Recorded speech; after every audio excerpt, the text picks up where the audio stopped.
So to preface these clips, I had already made this mold out of cardboard and packing tape. I just didn't think to film it until afterwards.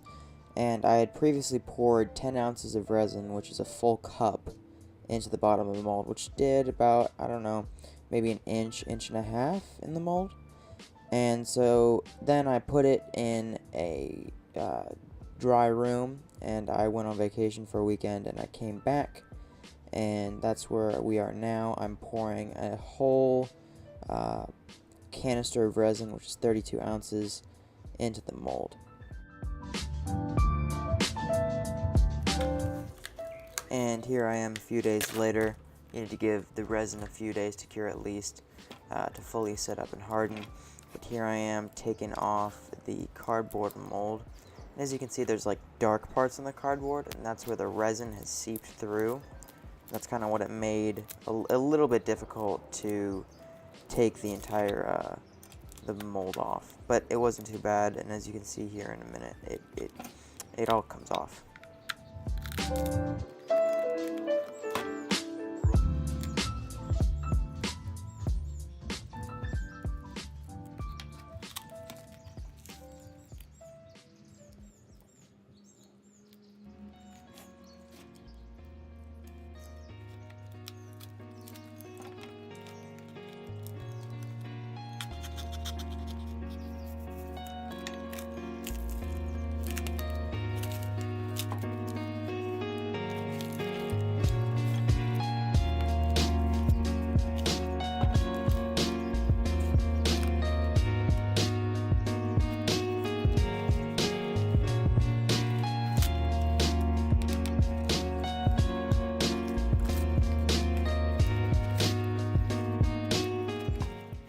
So it took a few minutes, but eventually I was able to get the cardboard all off at once.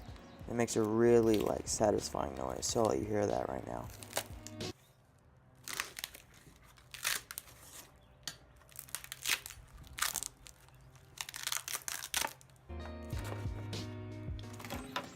As you can see, it came out really nice and clear, and that's why I love polyester resin. But the thing with resin is that if you don't have a pressure pot or a vacuum chamber, then the bubbles are going to show in the casting. And in my case, the bubbles weren't very small towards the top, and eventually that showed through with one of the bowls because they were pocketing and little cracks in the top. So what I'm doing here is I'm taking sandpaper and some wood glue, and I'm scuffing up the bottom of the blank, and I'm scuffing up the wood insert, and I'm putting glue on them so when I mount it to my chuck, I'll have something to grab onto.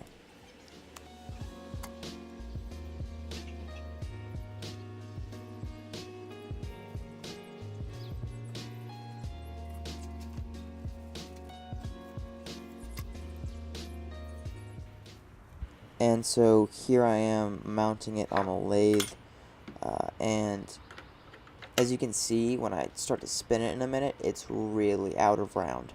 And the problem with that is then it's going to take a while to true it up and get it completely cylindrical.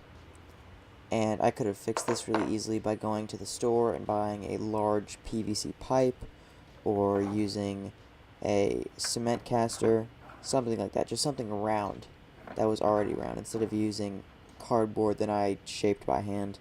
And that probably would have saved me an hour, but I didn't think of that in hindsight, and I should have.